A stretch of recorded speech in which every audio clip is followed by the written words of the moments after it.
కొంతమంది తండ్రులు ఎలా ఉన్నారంటే 40 సంవత్సరాల వయసులో కష్టపడరు, సుఖపడుతుంటారు. తండ్రి తాతల ముత్తాతలు సంపాదించిన ఆస్తి ఏదైతే ఉంది కదా, ఆ ఆస్తిని తీసుకుని తాగటము, దొరలటము, మొత్తము కాజేస్తారు. కాజేసిన తర్వాత ఆహారం లేదు, కరువు వచ్చింది, కుటుంబం పోషించాలి ఎలాగన్నప్పుడు వాళ్ళ వయసు ఏమో పెరిగిపోతుంది. 50 సంవత్సరాలు అవుతాయి. ఆ వయసులో కష్టపడ్డ సుఖము ఉండదు. కాబట్టి మన యవనప్రాయం ఉన్నప్పుడే మన కుటుంబం కోసము, మన కోసము కష్టపడాలి, సంపాదించుకోవాలి. కుమారులకు ఆహారాన్ని కడుపు నిండా ఉంచాలి. అయితే ప్రియ సోదరి సోదరులారా, ఆయన కరువు వచ్చినప్పుడు ఆలోచించాడు, మా కుమారులు పంపించాడు, తీసుకొని వచ్చారు, మళ్ళీ అది తినేశారు. మనం చావకుండా ఉన్నట్లు మరలా వెళ్ళి తీసుకొని రండి. ఈయన చావు అంటే ఎంత భయమో పాపం. అసలుకి చావాం, కానీ ఆహారం అంటే చాలా ఇష్టం అనుకుంటే యేసేపు గారికి. ఈ ఆహార విషయంలోనే కదా జస్వత్వాన్ని నమ్ముకున్నాడని పేరుంది. బాగా ఇష్టం అనుకుంటా, తిండిపోతా అనుకుంటా, ఏమో చెప్పలేరు. అందుకని మనం అధికంగా తిండిపోతులుగా ఉండకూడదు. మనం తినే ఆహారం కూడా చాలా చెడ్డది. మీకు అర్థం కావట్లే. ఆహారం అన్నం మనం వచ్చిన చుట్టాలు కడుపు నిండా పెట్టాలని తప్ప నిండా ఎత్తుంటాం, కానీ మనం తినేది విషం. అది మీకు అర్థం కావట్లే. అన్నం రైస్ ఏదైతే ఉందో అది విషంతో సమానం. ఎందుకు వచ్చిందంటే చాలా తక్కువ తింటే మంచిది. ఎందుకు? వాళ్ళు వరి పండించేది ఎలా పండిస్తున్నారు? కెమికల్ వేసి అయ్యేసి పండిస్తున్నారు. దాంట్లో మొత్తము కెమికల్ ఉంటున్నాయి. ఆ రసాయనాలు మొత్తం కలిపి వేసేస్తున్నారు. అది మొత్తం మనం ఎంత తింటే అంత విషాన్ని పెంచుకున్నాడు. బీపీ షుగర్ రావడానికి కారణం ఏంటిది? రైసే. కాబట్టి కొంచెం తగ్గించుకుంటే మనకే మంచిది. కూరగాయలు, ముక్కలు, క్యారెట్లు ఇలాంటివి తింటే కొంచెం ఫలాలు అవి తింటాం ఇంకా బెటరు. కాబట్టి దాని బదులు కొంచెం తన్ను కొన్ని ఉంటాయి కదా, పల్లీలు ఉంటాయి, చాలా ఉంటాయి. అవి కొంచెం నానబెడితే అవి తినొచ్చు, చాలా మంచిది. కానీ అవి మనం తినం అస్సలకి. మనకి ఏవి కావాలి? అన్నమే కావాలి, బిర్యానీ కావాలి, చికెనే కావాలి. ఇది తిని మనం ఆరోగ్యానికి పాడు చేసుకుంటున్నారు. దానికంటే జొన్న రొట్టె, గోధుమ రొట్టె, చపాతీలు ఇవి చేసుకుని కొంచెం అన్నం, అంటే అన్నం తినాలి ఎంత? కొంచెం తిని దాని బదులు కొంచెం రాగులు ఇవి. కానీ మనకు హాని కలిగించే వాటినేమో తెగ తినేస్తాం, మనకి హెల్దీ ఫుడ్ ఇచ్చే వాటినేమో చాలా దూరం పెడతాం. అయితే ఈ సోదరులారా, ఆ తండ్రి ఏం చేస్తున్నాడంట, కాబట్టి నీవు మా తమ్ముడిని మాతో కూడా పంపినడలా మేము వెళ్ళి నీ కొరకు ఆహారము పొందుము. నీవు వారిని పంపిన మేము వెళ్ళము. ఆ మనుషుడు మీ తమ్ముడు మీతో లేని ఎడల మీరు నా ముఖము చూడకూడదని చెప్పేశాడు. మీరు ఒకవేళ ఆహారం కోసం రావాలనుకుంటే మీ తమ్ముని ఖచ్చితంగా తీసుకొని రావాలి. మీ తమ్ముడు మీతో రాకుండా ఉంటే నేను ఖచ్చితంగా ఆహారము ఇవ్వనని ఖండితంగా చెప్పడని ఆ తండ్రికి కుమారులు చెప్పేస్తున్నారు. నీకోసం నేను ఆహారం తీసుకొస్తాం. ఏం వీళ్ళకి ఆకలి కావట్లేదా? ఆకలి ఉంది కదా. మరి యేసోపు గారికి నీకోసమే తెస్తానంటున్నారు ఏంటి?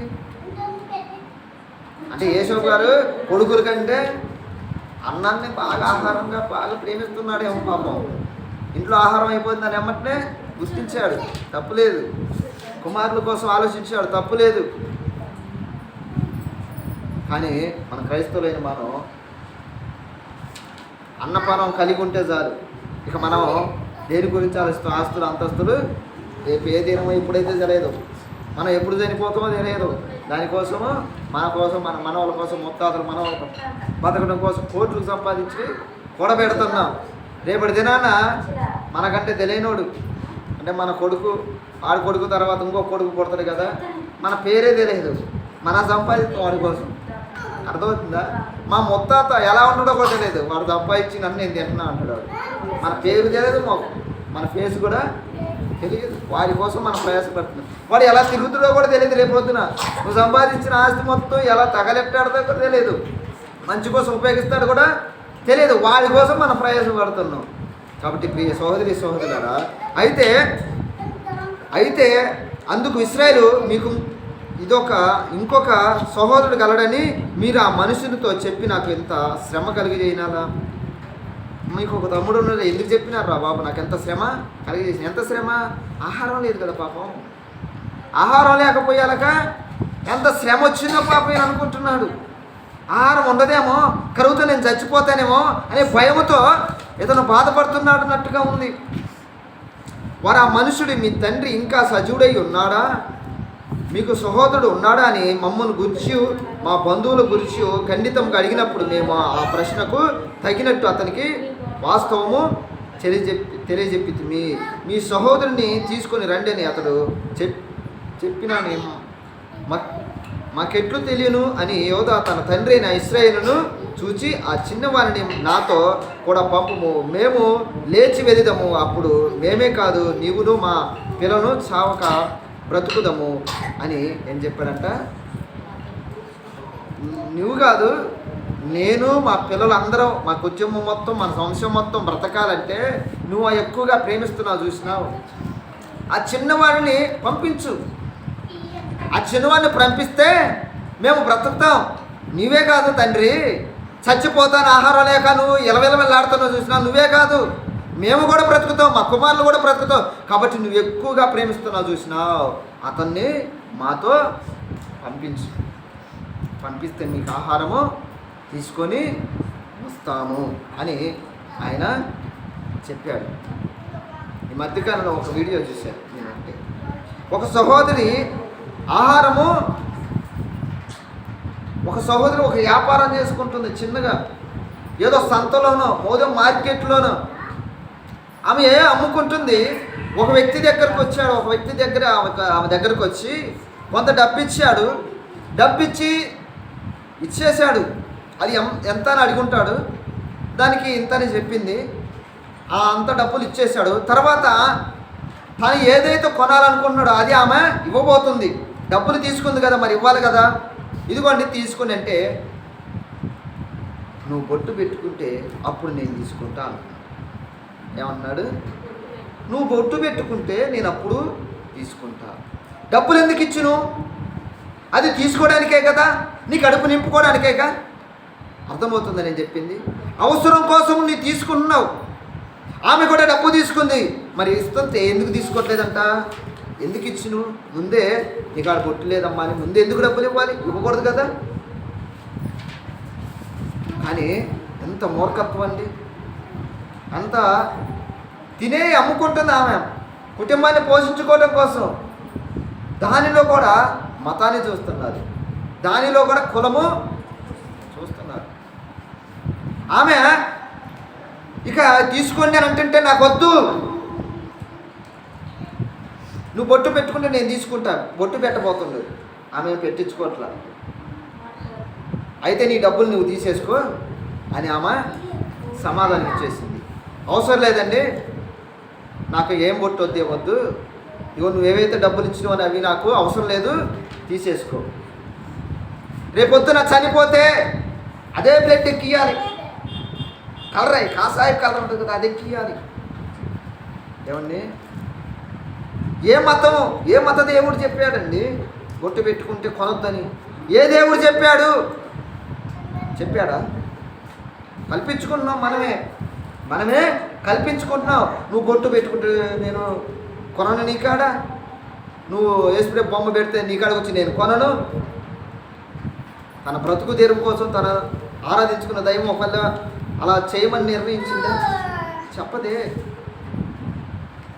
సహోదరి మన దేశము ఇంకా అభివృద్ధి చెందట్లేదు. ఎందుకంటే ఇలా దిక్కుమాలిగా ఎందుకు అవుతుందంటే ఈ కులము మతం అనే దాంట్లో ఇరుక్కుపోయి ఇలా చచ్చిపోతున్నాం. రాను రోజుల్లో చదువుకున్న వారికి జ్ఞానం కలిగిన వారు చెప్పుకుంటాం, కానీ ఈ జ్ఞానం కలిగిన వారికే కులపిచ్చి ఎక్కువ అవుతుంది, ఈ జ్ఞానం కలిగిన వారికే మత పిచ్చి ఎక్కువ అవుతుంది. రాబోయేలో ఇది నిర్ణయించబడుతుంది. ఈ చదువుకున్న జ్ఞానం కలిగిన వ్యక్తులకే పేడ తినే మైండ్ వస్తుంది, వాళ్ళకి ఆలోచన జ్ఞానము ఉండదు. అందుకనే ఒక క్రైస్తవుడు మరి ఎవరో పాడబడి, కులపిచ్చోని నేను కళ్ళు లేని కబోదిని, మత పిచ్చోని నేను మనసుని. ఒక ఉన్మాదిలాగా తయారవుతున్నారు. అలాగా బొట్టు పెట్టుకుంటేనే నేను కొంట, బొట్టు పెట్టుకుంటేనే నీకా నేను కొంట, ఎవరు కొనొద్దు అని చెప్తున్నారు. ఇది ఎక్కడి సంప్రదాయం. ఇది ఎక్కడి స్నేహానికి ఇది పట్టింపులు ఉంటాయా? మతానికి పట్టింపులు ఉన్నాయి. ఇప్పుడు సోదరి మరి నీ ఆలోచన ఎలాగుంది? ఆయనంట అతను తీసుకొని వస్తేనే నేను ఆహారం ఇస్తానన్నాడంట. ఈ లోకస్తులైతే ఎలాగా? నువ్వు ఇది చేస్తేనే నీ కాడ నేను కొంటా, నువ్వు ఎలాగుంటేనే నీ దగ్గర నేను కొంటానంట అని అంటున్నారు. రేపు దినాల కరువు రాబోతుంది చూసినారా? 7 ఏళ్ళు కరువు. ఆ కరువులో నువ్వు గిలగిలగల తనగలడిగినా నువ్వు నా మమతస్తుడివేనా, నా కులస్తుడివేనా, నేను నీ కాడే కొంటానన్నావు మాటలు చల్లవు. ఎక్కడ ఆహారం దొరికితే చాలు కొనుక్కుంటా, ఎక్కడొక్కడ ముద్ద దొరికితే చాలు తింటా అనే రోజులు రాబోతుంది. హల్లెలూయా. నువ్వు నా కులస్తుడి కాడే కొంటా, నాకు మతస్తుడి కాడే కొంటా, వాడి కాడే ఆ కొట్టు కాడికే పోయి కొంటా, ఎందుకు మా ఊడు కదా అను అనుకో, ఆ రోజున చల్లవు. నువ్వు గిల్లినా గిచ్చినా ఏం లేదన్నా నేను చెప్పాల్సినది. మనుషులకు నేను భయపడలే, దేవునికి భయపడ. ఈ భయపడుతూ చేసుకుంటే సేవ ఏ రోజు మన అభివృద్ధి చెందదు. ఇది ఖచ్చితంగా దేవుడు చెబుతున్నమాట. ఇలా భయపడుతూ చేసుకుంటూ పోతే మన సంఘంలో 10 మంది కూడా ఇంకొక 5గురు వెళ్ళిపోతారు. అవసరం లేదు. నేను చూస్తున్నా మిమ్మల్ని మెప్పించడం కోసం, మిమ్మల్ని లాలించడం కోసం, ఉయ్యాల మీద ఊహించడం కోసం నేను ప్రసంగాలు చేయట్లా. మిమ్మల్ని మార్చడం కోసం నేను చేస్తున్నా. నీ బ్రతుకును మార్చడం కోసం చేస్తున్నా. దానికోసం అన్న నువ్వు రావద్దన్నా నేను వెళ్ళిపోతాను. ఇంకొక కాడ నేను చూసుకుంటున్నా. దేవుడు జీవం కలిగిన దేవుడు నాకు మార్గం ఇంకొక కాడ సిద్ధపరుస్తుంది. కాబట్టి ప్రియ సోదరులారా, మీరు ఆకలితో అలమటించే రోజులు రాబోతున్నాయి. మీరు తెలియదు, ఈ లోకానికి తెలియట్లే చాలామందికి. ఈ బోధలో ఈ చెప్పకపోవటం వల్ల రేపటిదిన కష్టాలు ఎవరో సుఖాలే ఉంటాయి అనుకుంటున్నారు. మీరు పొరపడుతున్నారు. శ్రమ ఖచ్చితంగా రాబోతున్నది. శ్రమ ఖచ్చితంగా రాబోతున్నది. తనకిష్టమైన కుమారుణ్ణి నువ్వు ఇస్తేనే నేను ఆహారం పంపిస్తానన్నాడు ఆయన, ఆ రాజుగారు. మరి ఆ ఇష్టమైన వాడిని పంపిస్తాడా లేదా? చూద్దాం. యోధ తన తండ్రి అయిన ఇశ్రాయేలును చూచి 9వ వచనం, నేను అతని గూర్చి మాటపడదు, నీవు అతని గూర్చి నన్ను అడగవను. నేను అతని తిరిగి నీ యొద్దకు తీసుకుని వచ్చి నీ ఎదుట నిలవబెట్టని యెడల ఆ నింద నా మీద ఎల్లప్పుడూ ఉండు. మాకు తడువు కాక పోయినడల ఈ పాటికి 2వ మారు తిరిగి వచ్చి ఉందుమని చెప్పగా, వారి తండ్రి అయిన ఇశ్రాయేలు వారితో అట్లయినా మీరెలాగూ చేయుడి. ఈ దేశమందు ప్రసిద్ధులైనవి అనగా కొంచెము మస్తకి కొంచెం తేనె సుగంధ ద్రవ్యములు, ద్రవ్యములు, బాలము, పిస్తా చాకాయలు, బాదం కాయలు మీ గోనెలలో వేసుకుని ఆ మనుషునికి కానుకగా తీసుకుపోవుడి. మీరు తీసుకుని మీ గోనెలను మూతిలో వచ్చబడి తిరిగి వచ్చిన రోకలు కూడా చేత పట్టుకుని పోయి మరలా ఇచ్చివేయండి. ఒకవేళ అది పొరపాటై ఉండేది నీ తమ్ముని తీసుకుని లేచి ఆ మనిషిని ఎక్కడికి వెళ్ళమంటున్నాడు? ఇప్పుడు ఏమంటున్నాడు? ఎవరిని పంపించాడు? తన తమ్ముని కొడుకుని ఇష్టంగా ప్రేమించిన ఆయన పంపిస్తున్నాడా లేదా? ఎందుకు? తన ఆహారము తన చావకుండా తన కుటుంబం భద్రంగా కాపాడడం కోసం ఏం ఆలోచిస్తున్నాడు? లాస్ట్కి ఏం చేశాడు? ధనము, ఆయన కుటుంబంలో సంపాదించిన ధనము అవి మొత్తం మిగతా ఆ దేశంలో ప్రసిద్ధిగాంచిన సుగంధాలు ఇంకా బాధ పిస్తము అన్నీ వేసేసి మీరు రాజు దగ్గరకు తీసుకెళ్ళండి, రెట్టింపు తీసుకెళ్ళి తమ్ముడిని కూడా తీసుకెళ్ళండి. తమ్ముడిని బాగా ప్రేమించిండు, ఆ తమ్ముడిని కూడా తీసుకెళ్ళమంటున్నాడు. ఆకలి ఆ విధంగా చేస్తుంది. రేపటి దిన నీ ఆకలి కూడా నువ్వు ఎంతో ఇష్టపడి ఉంటో చూసినా అది కూడా వదులుకోవాల్సి వస్తుంది. ఏంటి నీ ఆకలి? ఏంటి నీ ఆశ? ఇతనికి ఆశ ఏంటి? ఆహారము తినాలి. నీకు ఆశ ఏంటి? ఈ లోకస్తులో ఏం ఆశ ఉందో అది నీకు బాగా ఇష్టమైనది వదులుకునే స్థితికి తీసుకొని వస్తుంది. ఏం ఆశ? లోకాశ, నేత్రాశ. ఏం ఆశ ఉన్నది నీలో? ఆ ఆశ నిన్ను వదులుకునే విధంగా చేస్తుంది. తన కుమారుని బాగా ప్రేమించేశాడంట పాపం. తన కుమారుని బాగా ప్రేమించేశాడు. అలాంటి కుమారుని ప్రేమించినా సరే ఎవరి కోసం పంపించారు? తన కుటుంబం వారు బ్రతకాలి, తన కుటుంబం వాళ్ళు సజీవంగా ఉండాలి, వారు ఆహారము తీసుకొని ఉండాలని, వాళ్ళు బ్రతకాలని ఒక నిర్ణయం తీసుకొని తన కుమారుణ్ణి ప్రేమించేశాడు కదా. అయినా సరే వదులుకున్నారు. ఈ లోకస్తుడు మన కోసం, నీ కోసం, నా కోసం. ఇంకా చెల్లి, దేవాది దేవుడు తన ప్రియ కుమారుని మన కోసము పంపించాడు. గుర్తారు కాదు, తన ప్రియ కుమారుని మన కోసం పంపించాడు. ఎందుకు తెలుసా? మనము పరలోక రాజ్యంలో సుఖంగా ఉండాలి, పరలోక రాజ్యంలో చేరాలని, పరలోక రాజ్యంలో నిత్యం ఆయనతో ఉండాలని, అక్కడ మనం బ్రతికి ఉండాలని తన ప్రియ కుమారుని ఎంతగానో ప్రేమించిన ఆ ప్రియ కుమారుని మన కోసము పంపించాడు. గాయాలు పాలయ్యాడు ఆ ప్రియ కుమారుడు. మరి ఆ ప్రియ కుమారుని నువ్వు చూసావా? ఆ ప్రియ కుమారుని నువ్వు తెలుసుకున్నావా లేదా అనేది ఒకసారి ఆలోచన కలిగి ఉండాలి ప్రియ సోదరి. ఆ తండ్రి ఆ దేశ సంపద ఉంది కదా, ఆ దేశంలో బంగారము, వెండో, ఏదో ఒకటి పంట ఉంది కదా, బాదం, పిస్తాలు అవన్నీ తీసుకొని ఆ ప్రియ కుమారుని కూడా ఇచ్చి పంపిస్తున్నాడు. పంపించిన తర్వాత ఏమైందమ్మా? ఆ మనుషుడు మీ ఇద్దరు సహోదరుని బెన్యామీను మీకు అప్పగించినట్లు సర్వశక్తుడైన దేవుడు ఆ మనుషుడి ఎదుట మిమ్మును కరుణించునుగాక. నీవు పుత్రహీనుడై ఉండవలసిన ఎడల పుత్రహీనుడు నన్నునని వారితో చెప్పాను. ఫస్ట్ ఏమన్నాడు?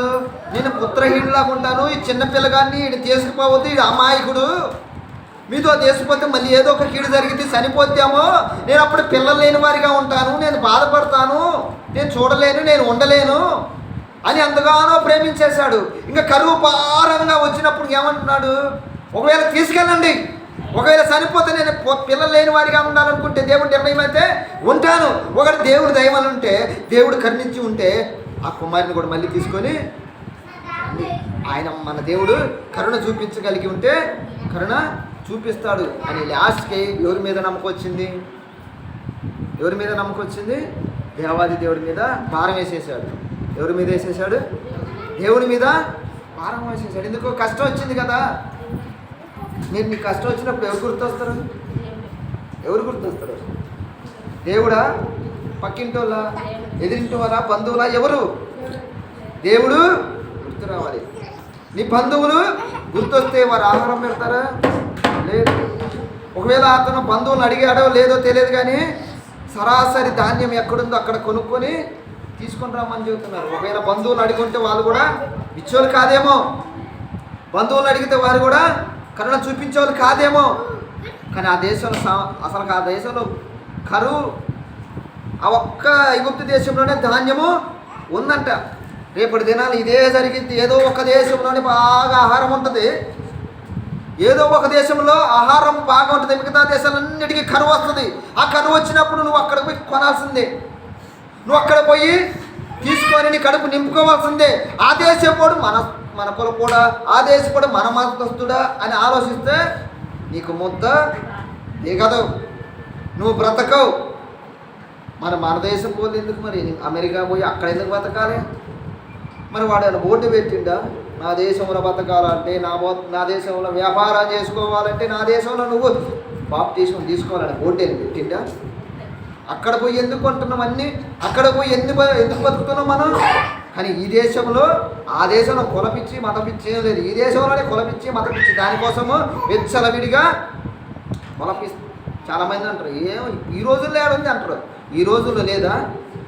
ఉంది. లేదన్నోడు చెయ్యొచ్చినోడైతే నీ కూతురిని కొంచెం తక్కువ అంటున్నావు చూసిన ఆ కులపోడికి వేరే కులస్తుడికి ఇచ్చి పెళ్లి చేయి నీ కూతుర్ని, లేకపోతే నీ చెల్లిని, అక్కని. అప్పుడు తెలిసి దీనికి కులపిచ్చి ఉందో లేదో. ఏంటిది? లేదా వేరే మతస్థుడికి ఇచ్చి పెళ్లి చేయి, అప్పుడు తెలిసి దీనికి మత పిచ్చి ఉందో లేదు. కాబట్టి ప్రియ సహోదరి సహోదరులారా, మన దేశము నానాడికి దిగజారిపోవటానికి కారణము ఈ కులపిచ్చి, ఈ మత పిచ్చి. కాబట్టి ప్రియ సహోదరి సహోదరులారా,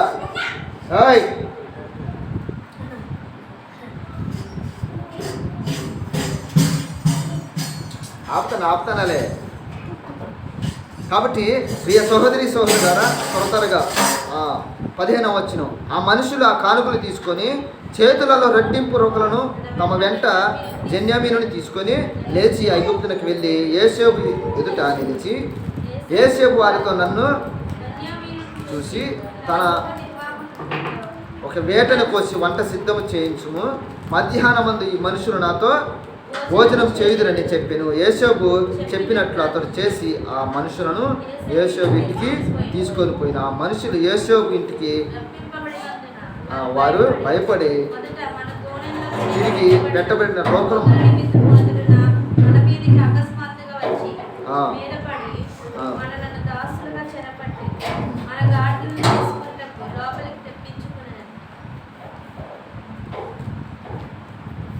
చదువు. అయ్యా, ఒక మనవి, ఎదుట మేము ఆహారము కొనుటకే వచ్చితిమి, అయితే మేము దిగిన చోటికి వచ్చిన మా గోనెలను ఇదిగో మా రోకలు సరిగ్గా ఎవరి రోకలు వారి ఉండినని అవి చేత పట్టుకుని వచ్చితిమి. ఆహారము కొనుటకు మరి ఏ రోకలను తీసుకుని వచ్చితిమి. ఏమంటున్నారంట వీళ్ళు? వాస్తవానికి దేనికి వచ్చారు? ఆహారము తీసుకోవడానికి వచ్చారు. కానీ ఇక్కడ ఏం చెప్తున్నారు? అంతకుముందు నేను తీసిపోయాం కదా, తీసిపోయినప్పుడు మీరు మళ్ళీ మాకు మా గోనెల సంచులలో ఉన్నాయి, మేము తెచ్చిన ఏవైతే ఉన్నాయో అవి తిరిగి ఇవ్వటానికి వచ్చినవండి. ఏం చెబుతున్నారు? అవి తిరిగి ఇవ్వటానికి వచ్చినావు. అవి తిరిగిచ్చి మళ్ళీ వాళ్ళకి ఎందుకు వచ్చింది ఈ భయం అంటే, యోసేపు గారు ఏం చేసినారంటే తన యోసేపు ఏం చేశాడంట, ఈ బెన్యామీనును ఇతను చూసినప్పుడు ఎమ్మటిని, అబ్బా నా అన్నలు వచ్చారు, నా తమ్ముడు వచ్చిండు, తమ్ముడి మీద ప్రేమ ఎక్కువ పెరిగి ఏమని చేశాడు, ఎమ్మటినే ఒక వేటను గోల్చేసి సిద్ధపరచండి, నేను అదిగో వాళ్ళు వచ్చారు కదా, వాళ్ళందరూ మేము ఆహారము తినబోతున్నాం అని ఒక వార్త చెప్పాడు. ఎవరు? అక్కడ పనిచేసే వ్యక్తికి, ద్వారపాలకులు వాళ్ళు ఉంటారు కదా, వాళ్ళకి చెప్పారు. ఇక వాళ్ళు రాగానే అతడు ఇంటికి తీసుకెళ్ళగానే ఇతనికి భయం వచ్చింది. వీళ్ళందరికీ ఏమొచ్చింది? భయం వచ్చేసింది. మమ్మల్ని ఇంటికి పిలిపిస్తున్నాడు యోసేపు. ఇతనే ఇంటికి పిలిపిస్తే ఎందుకు పిలిపిస్తున్నాడో, పోయినసారి మేము ఆహారం తీసిపోయినాం కదా, డబ్బులు ఇవ్వకుండా తీసుకుపోయినారు ఇల్లు అనుకున్నారేమో, పిలిపించి మళ్ళీ ఏదైనా దండన చేస్తారేమో, పిలిపించి మమ్మల్ని ఏమైనా శ్రమల పాలు చేస్తారేమో, పిలిపించి మళ్ళీ జైల్లో ఏమైనా వేస్తారేమో భయపడి ఇంకా భయపడుతున్నారనమాట. భయపడుతూ ఈ వార్త ఎవరు చెప్పుకుంటున్నారు? ఈ భయం మొత్తం ఎవరు చెప్పుకుంటున్నారు? యోసేపు చెప్పట్లా, అక్కడ పని చేస్తాడు చూసిన అతనికి చెప్పుకున్నాడు. అండి మేమేం తప్పు చేయలేదండి, మేమేం పొరపాటు చేయలేదండి. ఏం చెప్పుకున్నాడు? మనం చెప్పుకోమా? మన భర్తకి, మన భార్యకి చెప్పుకుంటాం కదా, నేనేం చేయలేదండి, నేనేం పొరపాటు చేయలేదండి చెప్పుకుంటాం కదా. అదేవిధంగా ఇతను చెప్పుకుంటున్నాడు. వచ్చింది ఏంటిది? కొనటం కోసం, ఆహారం కొనటం కోసం. అసలు విషయము చెప్పటలా, కానీ తను తప్పులు దాచేసుకుంటున్నాడు. దాచేసుకుంటున్నావా లేదా? దాచేసుకుంటున్నావా? మనం తప్పులు దాచేసుకుంటాం కదా. నా తప్పు ఏం లేదండి, అంతా వాడే చేసింది, అంతా అదే చేసింది, అంతా ఆమె చేసిందని మనం ఏం చేసామన్నది ముందు చెప్పం. మనం ఏ పొరపాటు చేసినామన్నది ముందు చెప్పకుండా నేరం మొత్తం వారి మీద నెట్టేసిపోతున్నాం. అదేవిధంగా అతను ఏ విషయం చెప్పకుండా మేము అప్పుడు అలా చేసాం కదా, దాన్ని తిరిగి ఇవ్వడానికి వచ్చేసినాం, తిరిగిచ్చి మళ్ళీ ఆహారము కొనుక్కోవడానికి వచ్చాము అని ఇతను చెప్పుకుంటున్నాడు. చెప్పండి, కొంచెం ఉంది కాబట్టి.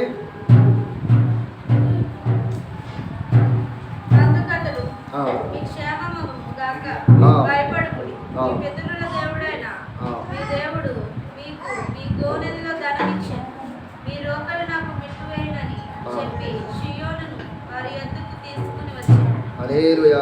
ఆ మనుషుడు వారిని యోసేపు ఇంటికి తీసుకుని వచ్చి వారికి నీళ్ళియగా వారి కాళ్ళు కడుక్కుని, మరియు అతడు వారి గాడిదలకు మేత వేయించెను. అక్కడ తాము భోజనము చేయవలనని వినిరి గనుక మధ్యాహ్నమందు యోసేపు వచ్చి వేళకు తమ కానుకలు సిద్ధము చేశారు.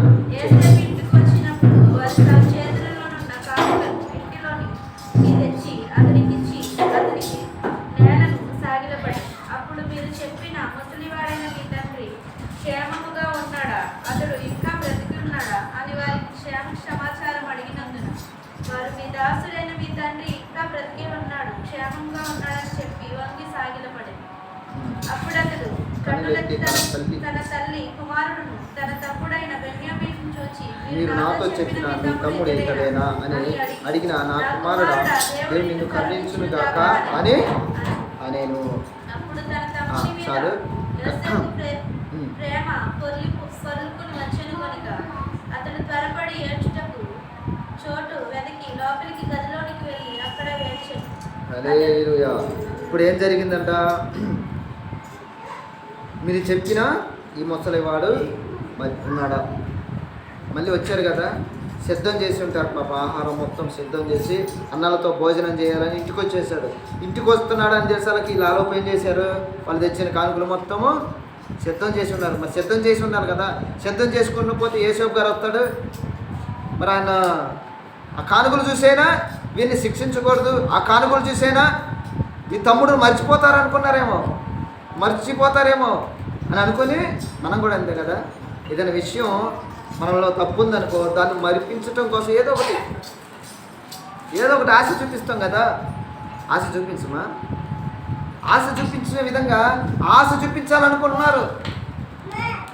ఇదిగో ఈ యొక్క ధాన్యము ఏదైతే సంపద ఏదైతే ఉందో, కానుకలు బహుమానాలు ఉన్నాయి కదా, ఆ బహుమానాలు చూసైనా తమ్ముడిని అడగడేమో, ఈ బహుమానాలు చూసైనా మనల్ని కరుణిస్తాడేమో, ఈ బహుమానాలు చూసైనా మనల్ని ప్రేమిస్తాడేమో అని అనుకున్నారు. చాలామంది బహుమానాల కిందే పడిపోతున్నారు. చాలామంది యవనస్తులు యవన ప్రాయంలో ఏం చూపిస్తున్నారు? ఆశ, బహుమానాలు. ఒక ప్రియుడు ఒక ప్రియురాలకి ఏం ఆశ చూపిస్తున్నాడు? బహుమానాలు. ఏ బహుమానాలు? ఈ బహుమానాలు చూసే నన్ను ప్రేమిస్తాడేమో, ఈ బహుమానాలు చూసే నన్ను లాలిస్తాడేమో. లేరా? ప్రియురాలు కోసం బహుమానాలు ఇచ్చేవాళ్ళు లేరా? ప్రియుడి కోసం బహుమానాలు సిద్ధపరిచేవారు లేరా? కానీ వారి ప్రవర్తన చూసి ప్రేమించేవారు కాదు. ఒక గోల్డ్ చైన్ ఇవ్వగానే పొంగిపోతుంది, ఒక బిస్కెట్ ఇవ్వగానే పడిపోతుంది, ఒక క్రీమ్ బిస్కెట్, ఒక చాక్లెట్, వీటన్నిటికీ పడిపోతుంది. అమ్మో నన్ను ఎంతగానో ప్రేమిస్తున్నాడు. బహుమానాలు చూసి ప్రేమిస్తున్నారు. తన క్యారెక్టర్ను చూసి ప్రేమించేవారు లేరు. వీళ్ళు కూడా అంతే అనుకున్నారు. బహుమానాలు ఇస్తే యేసోపు గారు మా మీద కరుణిస్తాడేమో, ఏమని కరుణిస్తాడేమో, మా మీద దయ ఉంటుందేమో అని మీరు కూడా ఉన్నారా? కానుకలు ఇచ్చి ఏమన్నా అత్తగారికి ఏదైనా పట్టు చీర పెడితే మా మీద కోపం తగ్గిద్దేమో, మమ్మల్ని కరుణించిద్దేమో, మా మీద ప్రేమ చూపించుకుంటుందని ఆశ ఏమైనా మీద ఉందా? లేదా మా కోడలికి ఒక పట్టు చీర ఇస్తే నా మీద ప్రేమగా ఉంటుందేమో, నన్ను ప్రేమగా చూసుకుంటుందేమో, మా మీద జాలి ఉంటుందేమో, దయ ఉంటుందేమో. దయ ఉండి కనీసం ఒక ముద్ద 2 పూటలు వేద్దేమని ఉన్నదా? ఉంటుంది. ఆస్తులు సంపాదించుకుంటున్నారు అత్తలు. ఎందుకు? కొంతమంది అంటారు, అమ్మా నీ ఆస్తి లేకపోతే అట్టమ్మా, కనీసం ఒక చైన్ అని చేసుకో, ఒక ఉంగరం అని చేసుకో, ఆ ఉంగరము ఆ బంగారం ఏదైనా ఉంటేనే కదా నీ కోడలు నిన్ను చూసేది, ఆ బంగారాన్ని చూసే నిన్ను ప్రేమిస్తారు. ఎందుకు? ఆ బంగారంకి నీ కోడలు చూసి ఆశ పుట్టిద్ది. ఆశ పుట్టి ఆ బంగారం 1 లక్ష 2 లక్షలు చేసింది కదా, ఆ ఇరువేంది ఈ అత్త చచ్చినప్పుడు నాకు రావాలంటే ఈ అత్తను బాగా చూసుకోవాలి కదా. లేదా? ఉన్నారు. దానికోసం అత్తమామలు ఏం చేస్తావు? ఇప్పటి నుంచి కష్టపడి సంపాదిస్తూ ఉంటారు. ఎందుకు? నా కోడలు రేపు దినాన్ని మంచిగా చూడాలి, కనీసం నేను సంపాదించుకుంటే ఆ ఆస్తి నన్ను చూసి నన్ను బాగా చూసుకుంటుంది అని బహుమానాలు సిద్ధపరుస్తున్నారు. ఎవరి కోసం? కొడుకుల కోసం కాదు, కోడళ్ళ కోసం. ఎవరి కోసం? కోడళ్ళ కోసం బహుమానాలు ఇప్పటి నుంచి సిద్ధపరచుకుంటున్నాం. మరి రేపొద్దున వాళ్ళు ఎవరు చూస్తారో తెలియదు. వీళ్ళు కూడా బహుమానాలు సిద్ధపరిచాడు పాపం. సిద్ధపరిచి మమ్మల్ని ప్రేమిస్తాడేమో అని, మమ్మల్ని కరుణిస్తాడేమో అని యేసోపు బహుమానాలను చూడాలి. మన దేవుడు కూడా నువ్వు ఇచ్చే కానుకలు చూడడు, నువ్వు ఇచ్చే దశమ భాగాలు చూడడు. ఆయన నీ హృదయాన్ని చూస్తాడు. తిరిగి నరిగిన హృదయాన్ని చూస్తాడు. నేను చూస్తానేమో మీరు ఇచ్చే కానుక వేస్తున్నప్పుడు 100 వేస్తాను రా, 200 వేస్తాను రా, 1000 వేస్తాను రా, 10,000 వేస్తాను, నేను చూస్తానేమో. నా దేవుడు చూడడు. నేను డబ్బు ఆశ చూస్తే నా ఆశ పొంది నేను డబ్బును చూస్తున్నాను కానీ నా దేవుడు చూడడు. మీరు కూడా బహుమానాన్ని చేస్తారా? నేను డబ్బు ఎక్కిస్తే మా పాస్టర్ నన్ను బాగా ప్రార్థన చేస్తాడు, 1 గంట సేపు ప్రార్థన చేస్తాడు, 1 గంట సేపు నా కోసము చెమట వచ్చి కళ్ళంత రక్తం కారే విధంగా ప్రార్థన చేస్తారని బహుమానాన్ని చేస్తున్నారా? కేకండి అర్థమే. కాబట్టి ప్రియ సహోదరి సహోదరులారా, ఆయన బహుమానాలు ఆశించాల. ఎవరిని ఆశించాడు? తన తమ్ముడిని చూడగానే ఏమొచ్చిందంట? ఏడుపు వచ్చిందంట. ఏడుపు వచ్చి అక్కడ తట్టుకోలేక నిలవలేక ఒక చోటుకు పోయి ఒక మూలలకు పోయి ఏడుస్తుందంట. ప్రేమ, ఎంత ప్రేమ అండి! తమ్ముడంటే ఎంత ప్రేమ! మరి మీ తమ్ముడంటే, మీ చెల్లెలంటే, మీ అక్క అంటే మీకు ప్రేమ ఉందా లేదా? ఏమన్నా? మీ తమ్ముడంటే, నీ అక్క అంటే, నీ చెల్లి అంటే నీకు ప్రేమ ఉందా లేదా? యేసయ్య గారి అంత ప్రేమ అండి తమ్ముడి మీద. అబ్బా, ఎన్ని సంవత్సరాలు అవుతుందో ఫీల్ అయ్యి, ఎన్ని సంవత్సరాల అవుతుందో చూడక అసలు గుర్తుపట్ల అతన్ని. ఇతనేనా అని అడిగిండు. ఎవరిని? మీరు చెప్పిన చిన్నోడు ఇతనేనా, ఈ జన్యమీనేనా అని అడిగాడు. అప్పుడు అతనే అనగానే కౌగిలించుకున్నాడు. ఎమ్మటనే వెళ్ళిపోయి వెయిట్ చేసిండు, బాధపడ్డాడు. అక్కడ ఏడిస్తే ఎందుకు రాజు ఏడుతున్నావు ఏందా అని భయం పుట్టేది వాళ్ళు కదా. కానీ అక్కడ పోయి పక్కకు పోయి ఏడ్చేసి మళ్ళీ వారి దగ్గరికి వచ్చేసాడు. చదవండి.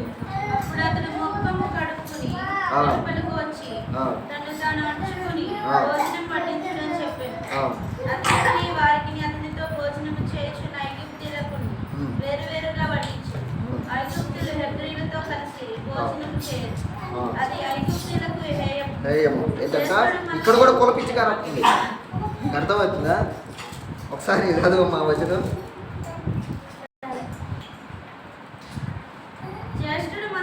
32 వచ్చాయి. 32 వచ్చిన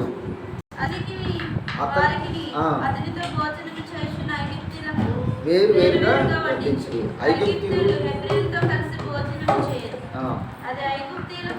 హేయమంట. ఏంటంట? ఇక్కడ ఒకటి కానొస్తుంది, మీకు అర్థం కావట్లా ఒక విషయం.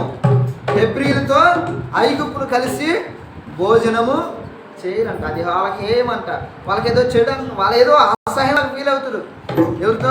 వాళ్ళతో మనం భోజనం చేయకూడదు. ఎందుకు? వాళ్ళంటే మనకంటే తక్కువ వాళ్ళు. వాళ్ళతో కలిసి ఉండకూడదు, వాళ్ళతో కలిసి భోజనము చేయకూడదని వారు డిసైడ్ చేసుకుంటున్నారు అనమాట. ఈ లోకస్తులు వాళ్ళు. మనం కూడా లేమా? వాళ్ళ తయారు చేస్తాం అలా లేరా? పల్లెటూరులో చూడాలి, ఏ కులానికి భోజనం ఆ కులానికే. కొన్ని ఉంటాయి, చాలా ఉంటాయి. కొన్ని గోపురాల దగ్గర వాడి దగ్గర ఉంటాయి. కులానికి ఒక గది, కులానికి ఒక వాళ్ళు. ఇక్కడ వాళ్ళే తినాలి, ఇక్కడ వాళ్ళు ఇటు రాకూడదు, అటు రాకూడదు. ఇది మనం ఏర్పరచుకున్న కుల గజ్జి. ఏంటి? ఒక గదులుండి వరుసగా భోజనశాలలు ఉంటాయి. ఇది ఈ కులం వారిది, ఇది ఈ కులం వారిది, ఈ కులం వారిది. ఆ కులం చూసి మన కులపుదేది అని అక్కడ పోయి భోజనాలు వండుకొని తిని రావాలి. ఏంటంట? అక్కడికి వెళ్ళి రావాలంట. వీరికి ఒక ఆచారం ఉండేదేంటి? వాళ్ళు మనతో కలిసి తినకూడదు. మరి నీకు అలాంటి కుల గజ్జి ఏమైనా ఉందా? అలాంటి గజ్జి ఏమైనా ఉందా చెప్పండి. మీకు లేదు కదా. ఆ రోజుల్లో, యేసుక్రీస్తు నివసిస్తున్న రోజుల్లో ఒక కట్టుబాటు, ఒక నియమం ఒకటి పాటించారు. యూదులు సమరయులతో సాంగత్యము చేయరంట. ఆ యూదులు సమరయ వారితో సాంగత్యం చేయరు. కానీ యేసుక్రీస్తు ఎవరు? ఒక యూదుడు. యూదా గోత్రంలో పుట్టిన ఆయన సమరయులతో కలిసి వాళ్ళు భోజనం చేశాడు, వాళ్ళకి సువార్త చెప్పాడు. మరి మీకు ఇలాంటి పిచ్చి ఉందా?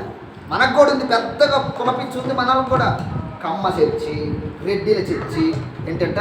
కమ్మోల చర్చి, రెడ్డి వాళ్ళ చర్చి, యానాదుల చర్చి, గౌడుల చర్చి. పేర్లు ఉన్నాయమ్మా, ఉన్నాయి. నీకు తెలియదు, ఉన్నాయి తల్లి. రెడ్డిలోళ్ళే పోవాలి ఆ చర్చికి. ఏ రెడ్డు లేరు.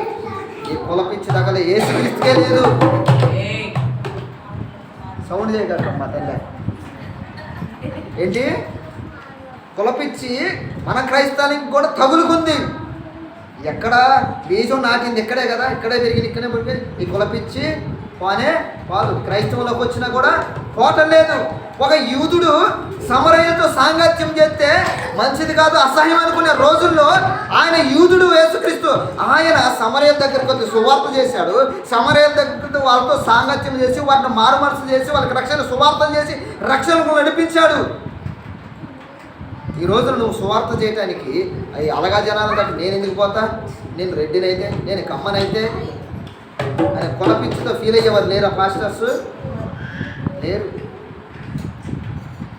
లేరా? ఉన్నారు. చర్చిని కూడా పేరు పెట్టేశారు, ఇది మా కులం చర్చి.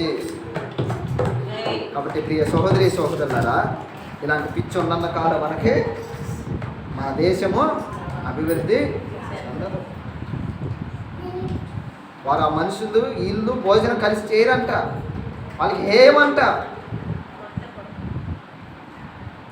అసహ్యంలాగా ఫీల్ అవుతున్నారు. మరియు అతడు తన ఎదుటి నుండి వారికి జ్యేష్ఠుడు మొదలుకొని కనిష్ఠుడి వరకు ఆ.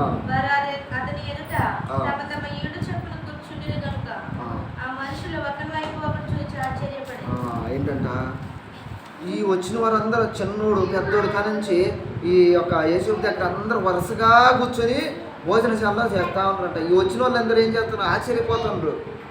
అరే ఇతను ఒక అధికారిలాగా ఉన్నాడే, ఒక అధికారి కలిగి ఉన్నాడే, ఇతని ఎదుట చిన్నవాడు మొదలుకొని అందరూ భోజనం చేస్తుండ్రు అని ఆశ్చర్యపోతున్నారని. ఇతనికేమో ఫీలింగ్ లేదు, మరి ఏం లేదు, ఫీలింగ్ లేదు. చిన్నోడు కదా, నాకంటే పిల్లగాడు కదా అని ఫీలింగు లేదు. మరి వాళ్ళకే ఫీలింగ్ ఉంది కాబట్టి ఇలా ఆశ్చర్యపోతున్నారు. మనకు కూడా మన దేవుడికి ఏ ఫీలింగు లేదు కాబట్టి మనతో భోజనము చేస్తాడు. అదే ఎక్కడ, అక్కడ మనము ఆయన ఆతిథ్యమును పుచ్చుకుంటాం. ఏంటి, రొట్టె ద్రాక్షరసం. ఆ విందులో నువ్వు పాల్గొంటావా లేదా? పెళ్లి కుమారుడి విందులో నువ్వు పాల్గొంటావా లేదా? నువ్వు ఆ విందులో పాల్గొన్నారంటే అక్కడ తారతమ్యము లేదు, సమానత్వము ఉంటుంది. సమానత్వము అక్కడ ఉంటుంది. అందరూ సమానమే, సమానమే. విశ్వాసైనా సమానే, పాస్టర్ అయినా సమానం, బిలీవర్స్ అందరూ సమానమే. ఇక్కడ ఏ తారతమ్యము లేదు. అందరూ ఒక చెట్టుకి కాచిన కాయలము మేము. మరి ఒక చెట్టుకు కాసిన కాయలు ఒక టేస్ట్ వస్తుందా, వేరే టేస్ట్ వస్తుందా? మరి ఒక టేస్టే రావాలి. వేరే టేస్ట్ వచ్చిందంటే పాడైపోయినట్టే. వేరే విధంగా రుచికరంగా లేదంటే నీలో చేదైనదేదో ఉంది. నేను అక్కడికే పోతానండి, ఎక్కడికి రానండి అంటే నీలో ఏదో ఉంది. నేను అక్కడికే పోతాను, ఆ కులం చర్చికే పోతానంటే అక్కడ నీదో నాటబడింది. నువ్వు నో ఎంట్రీ.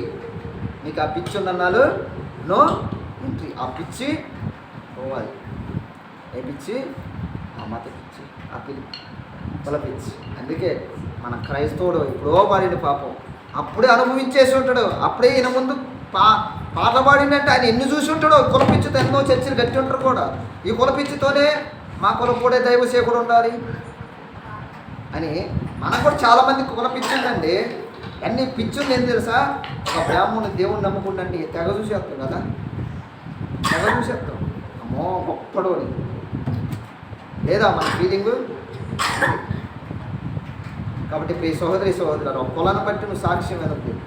వాడు ఏ విధంగా మారాడు, అతని అనుభవం ఏంటి, అతని దేవుళ్ళకి ఎలా వచ్చాడు అనేది చూడాలి తప్ప కులాన్ని బట్టి మతాన్ని బట్టి. నేను అంతకుముందు ఆ మతస్తుని, నేను క్రైస్తవులకు వచ్చానంటే తెగ చూసేస్తాం. మనం తెగ ప్రమోషన్ చేస్తాం, వాడికి లక్షలు డొనేట్ చేస్తుంటాం. కాబట్టి ప్రియ సహోదరి సహోదరులారా, మనకి హక్కుల పిచ్చి అనేది ఉండకూడదు. ఎందుకో దేవుడు ఈ రోజున మనతో మాట్లాడుతున్నాడు. చిన్న పాట పాడుతుంది, అదే పాట చిన్న వచనం. నా కులం నా కళ్ళు పొడిచిందిలే, నా మతం నా మనసు విరిచిందిలే. నా కులం నా కళ్ళు పొడిచిందిలే, నా మతం నా మనసు విరిచిందిలే. కులమొక కల్పనయే, మతమొక మత భ్రమయే, కులమని వ్యతమిని మోసమేనే. కులపిచ్చో నేను, కళ్ళు లేని కబోదిని, మత పిచ్చో నేను, మతి లేని ఉన్మాదిని. ప్రభుదేవా పరలోక రాజ్య, నీ రాజ్యములో నన్ను చేర్చుదేవా. పరలోక రాజ్యంలో మనం చేర్చాలని చేర్చుకోవాలంటే మనకేమి ఉండకూడదు. కాబట్టి ప్రియ సహోదరి సహోదరులారా, మనకి ఆ యొక్క ఏదైతే ఉందో అది మనలో ఉండకూడదు. ఒక చెట్టుకు పూసిన పువ్వు వలె, ఒక చెట్టుకు కాసిన కాయ వలె మనము ఉండాలి. ఆ చెట్టు ప్రభువైన యేసుక్రీస్తు కాబట్టి మనం ఆయన ద్వారా ఫలిస్తున్నాం. కాబట్టి మనలో చేదైనది ఏది ఉండకూడదు. ఒకవేళ చేదైనది ఏదైనా ఉంటే ఈ రోజున మీరు తీసివేసుకోవాలి. ఎందుకంటే ప్రభు రాత్రి భోజనం మనము ఉంది కాబట్టి ఆ భోజనంలో మన అర్హులుగా ఉండాలంటే మన ఫలించిన ఫలాలు ఏదైతే ఉందో ఆ చెట్టుకు మనం ఉన్నాం కదా, ఆ పనికిరాని తీగని ఏ విధంగా తీసి పడేయాలనుకుంటున్నాడు దేవుడు. ఆ తీగ నీలో ఏముందో ఒకసారి పరిశీలించుకో.